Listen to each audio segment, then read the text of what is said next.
पाई are. ठीक है, तो सबसे पहले तो ये देखिए कि उसके कर्व्ड सरफेस एरिया पे क्या दे रखा है, वाइट वॉश करने का कॉस्ट दे रखा है। अब 1 मीटर स्क्वायर पे जो है कॉस्ट ₹2, तो 2 पाई आर स्क्वायर कितना हो जाएगा, 2 इंटू 2 पाई आर स्क्वायर। तो वो कॉस्ट हमें दे रखा है 498.96। तो सबसे पहले इसे हमसे 2 पाई आर स्क्वायर की वैल्यू पूछी है, तो ये 2 इधर आकर डिवाइड हो जाएगा। 2 pi R square is equal to 498.96 divided by 2, हमें मिल जाएगा ये 249.48। This is the value of 2 pi r square, or you can say that inside surface area of the dome, क्योंकि हमारा जो डोम है ना वो हेमिस्फेरिकल शेप में है और यहाँ पर वाइट वॉश करना है, इट मींस हम इसका CSC यूज करेंगे। ठीक है, तो CSC क्या होता है, 2 पाई r स्क्वायर। नेक्स्ट पार्ट में हमसे पूछा गया है वॉल्यूम, तो वॉल्यूम क्या होता है, 2/3 पाई r क्यूब। तो 2/3, अब देखिए हमारे पास 2 पाई आर स्क्वायर की वैल्यू आ चुकी है, तो हम यहाँ से क्या फाइंड आउट कर सकते हैं, R. R square is equal to 249.48 divided by 2 pi, यहाँ से आर आ जाएगा। उसके बाद हम इसमें वॉल्यूम फाइंड आउट कर सकते हैं। वॉल्यूम क्या होता है, 2/3 पाई आर क्यूब। यहाँ पर हम आर की वैल्यू रख देंगे तो हमारे पास इस डॉट का क्या आ जाएगा बेटा, वॉल्यूम। तो ये था हमारा क्वेश्चन नंबर 6। चलिए बढ़ते हैं हमारे नेक्स्ट क्वेश्चन की तरफ, that is question number 7।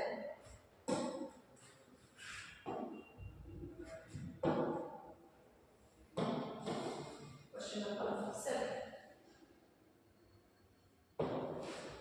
this is our question number 7. A toy is in the form of a cone mounted on a hemisphere of diameter 7 centimeter. एक खिलौना जो है आपको इस तरह से दे रखा है कि उसको एक कोन के ऊपर, एक हेमिस्फीयर के ऊपर एक कोन को रखा गया है। ठीक है, माउंटेड ऑन ए हेमिस्फीयर, यानी हेमिस्फीयर के ऊपर एक कोन है, हेमिस्फीयर के ऊपर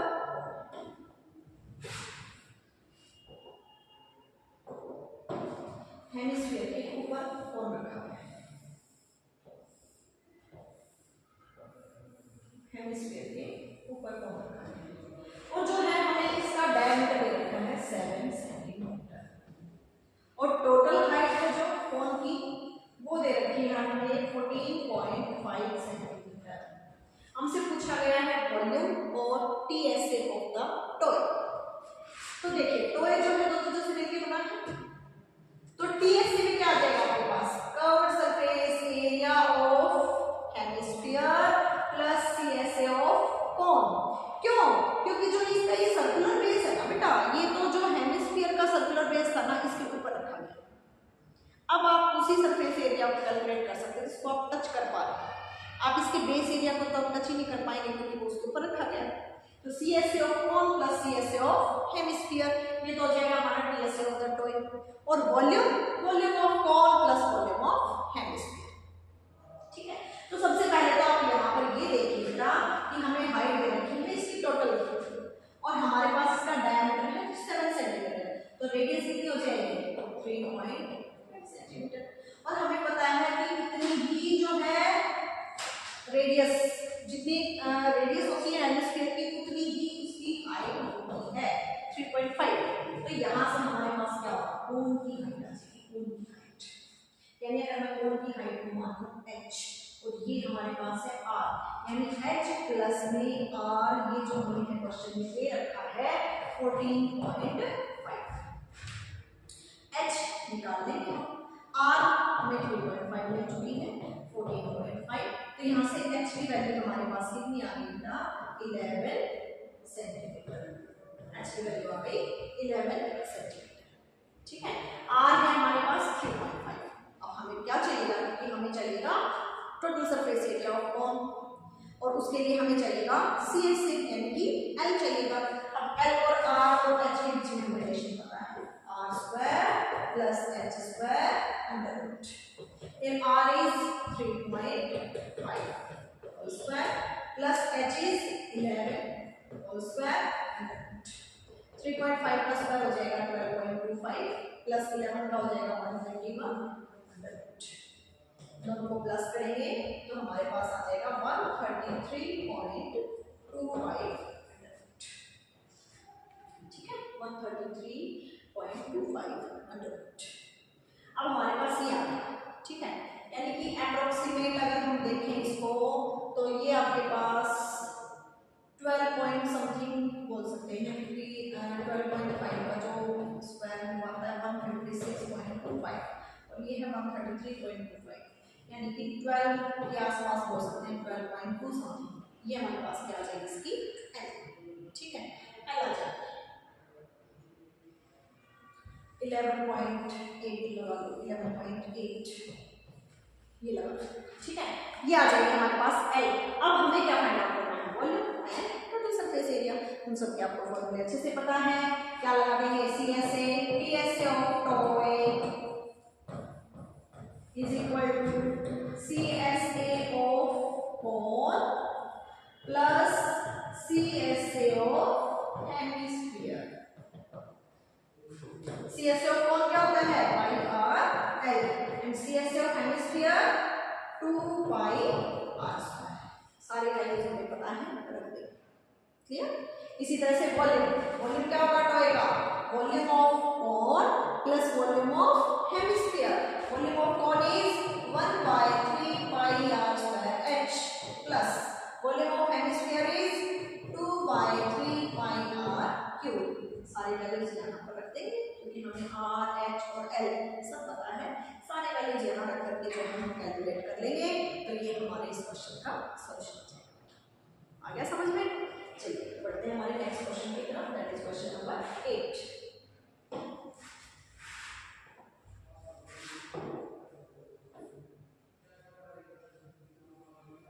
क्वेश्चन नंबर 8 ABCD। अब देखिए बेटा, लास्ट के जो 3 क्वेश्चंस हैं वो हैं हमारे क्वाड्रिलेटरल्स, और इससे पहले के जो क्वेश्चंस थे वो हमारे थे सरफेस एरियाज एंड वॉल्यूम्स। यानी कि मेरा जो टोटली टारगेट है असाइनमेंट्स देने का, वीडियोस बनाने का, वो क्या है, टोटली फोकस ऑन PT3, क्योंकि आपका PT3 नहीं हुआ है तो उसी की रिवीजन करा रहे हैं बेटा, तो अपनी स्टडी को कंटिन्यू रखें। ABCD एक रेक्टेंगल है जिसके अंदर डायगोनल AC बाइसेक्ट कर रहा है एंगल A को और एंगल C को। तो बना लेते हैं इसकी फिगर, इसकी फिगर बना लेते हैं। क्या दे रखा है हमें, ABCD एक रेक्टेंगल है, ABCD is a rectangle.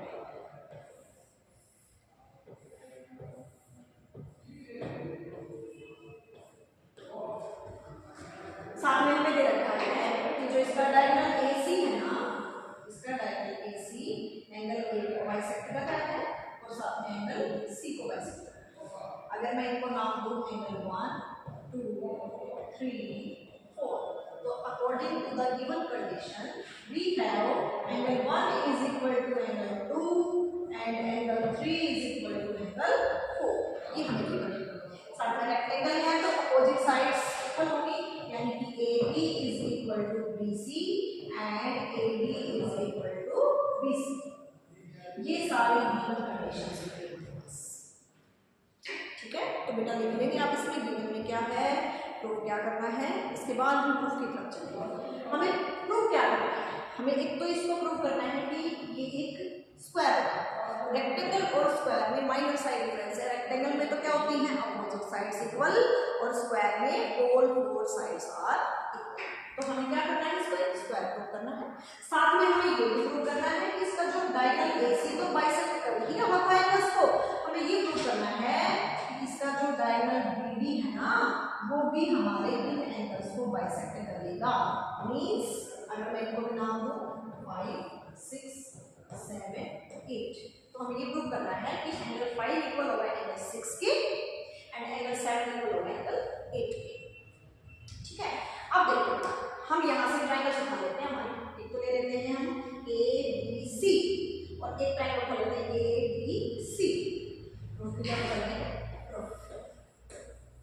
First part को कर लेते हैं इन triangles ABC and ABC, ABC and ABC क्या क्या है बेटा बताइए, साफ साफ दिखाई दे रहा है। 1 इज इक्वल टू 2, क्योंकि हमने उठाई थी ये वाले ट्रायंगल्स, शेडिंग कर देते हैं इनको अलग कलर से। ये वाले ट्रायंगल्स उठाए ABC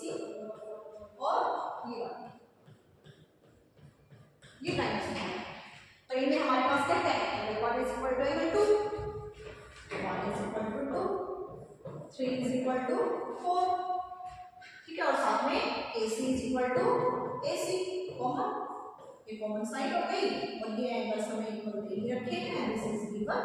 तो कौन सा रूल लग गया आपका ASA, दोनों ट्रायंगल्स इस रूल से क्या हो गई congruent, triangle ABC is congruent to triangle ABC by ASA rule. ठीक है, अब कॉन्ग्रुएंट हो गई ट्रायंगल तो सीधी से हमारे पास क्या हो जाएंगे, जो है बाकी के साइड्स भी इक्वल हो जाएंगे। सीधी हमने ट्रायंगल्स उठाए थे ABC और ABC, तो हमारे पास AB किसके इक्वल हो जाएगा AD के, सीधी से क्या आ जाएगा AB is equal to AD by CPCD, CPCD means corresponding parts of congruent triangles, तो क्या आ जाएगा AB is equal to AD and और BC इज इक्वल टू, और क्या आ जाएगा AB तो इक्वल आ जाएगी AD की, तो देखिए बेटा इसी से काम हो जाएगा AB AD के इक्वल, क्यों, क्योंकि AB तो BC के इक्वल था और अभी हमारा आ गया CPCD से AB AD के इक्वल, तो मतलब AB AD के इक्वल हो गया, AB हमारा AB जो है BC के इक्वल था तो AD और BC भी इक्वल हो गए, AD हमारा BC के इक्वल था तो AD और BC भी इक्वल हो गए, it means all four sides are equal, और ऑल फोर साइड्स इक्वल होते ही हमारा क्या हो गया स्क्वायर। क्लियर? अब चलते हैं इसके सेकंड पार्ट की तरफ। सेकंड पार्ट में हमें प्रूव करना है कि इसका जो डायगोनल BD है ना वो एंगल B को भी बाइसेक्ट कर रहा है, मतलब हमें क्या प्रूव करना है angle 5 is equal to angle 6 and angle 7 is equal to angle 8। तो सेकंड पार्ट के लिए हम उठा लेते हैं इसमें ट्रायंगल। सेकंड पार्ट के लिए हम ऐसी ट्रायंगल उठाते हैं जिसमें हमारा एंगल 5 होगा, तो हमने एक ट्रायंगल उठा ली ABD, eight triangles ABD and दूसरे ट्रायंगल उठा लेते हैं हम CBD, ABD and CBD, ये हमने उठा ली हमारे इसमें ट्रायंगल्स। ठीक है, ABD and CBD, चलिए और दूसरे कलर से शेड कर देते हैं, ये वाला ABD and CBD, ये काफी बार जो बटन लग गया ये वाले ट्रायंगल से उठा दिया ABD and CBD। तो इनमें देखिए बेटा क्या है हमारे पास, अब क्योंकि इस ABD की तीनों साइड्स AD इक्वल है इस वाली साइड की, ये वाली साइड इक्वल है इसकी, और तीसरी साइड वो बना रही है दोनों में, तो लिखते हैं कॉरेस्पॉन्डेंस में AB is equal to BC, ठीक है, BD is equal to BD common और AD is equal to CD, क्योंकि हमने ऊपर प्रूव किया है भाई स्क्वायर है, ऑल फोर साइड्स इक्वल हैं, तो हमारे पास ट्रिपल S रूल से दोनों ट्रायंगल्स क्या हो गई कॉन्ग्रुएंट, ट्रिपल S रूल से, और कॉन्ग्रुएंट होते ही CPCD से क्या आ गया angle 5 is equal to angle 6 and angle 7 is equal to angle 8। तो ये क्या बन गया हमारा एक, इससे हमें क्या मिल गया, सेकंड रिजल्ट मिल गया, वो क्या था कि प्रूव करो कि जो इसका डायगोनल BD है ना वो एंगल B को भी बाइसेक्ट करेगा और एंगल B को भी बाइसेक्ट करेगा, मतलब हमारा 5C के इक्वल हो गया, 6 के इक्वल हो गया, 7 8 के इक्वल हो गया, तो हमने प्रूव कर दिया हमारा ये रिजल्ट कि BD डायगोनल बाइसेक्ट कर रहा है हमारे एंगल B को भी और क्लियर बेटा, समझ आ गया होगा। चलिए बढ़ते हैं हमारे नेक्स्ट क्वेश्चन की तरफ, that is question number 9।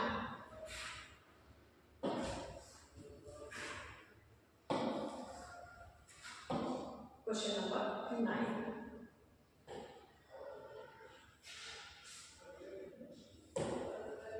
Question number 9, ये क्वेश्चन नंबर 9 ये बार हो चुका है, हद से ज्यादा बार हो चुका है, तो आई थिंक ये क्वेश्चन मुझे कराने की जरूरत है। This is the first theorem कि प्रूव कीजिए कि डायगोनल जो है पैरेललोग्राम का वो डिवाइड करता है उसको दो कॉन्ग्रुएंट ट्रायंगल्स में, छोटे से बिल्कुल छोटे से उसमें कर लेते हैं शो, पूरा प्रूफ नहीं करा रही, छोटे से उसमें कर लेते हैं।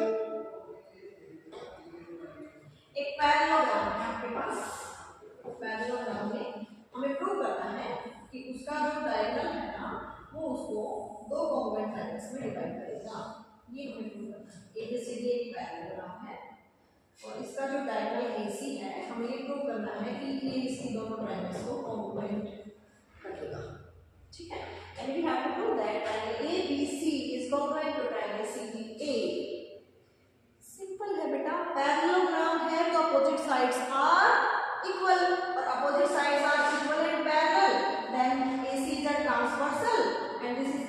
1 equal to angle 2 and angle 3 is equal to angle 4. Why? Alternate interior angles. जब दो लाइन्स पैरेलल होती हैं और उनके बीच में ट्रांसवर्सल होती है तो ये अल्टरनेट इंटीरियर एंगल्स होते हैं. इसी तरह से ये वाले अल्टरनेट इंटीरियर एंगल्स.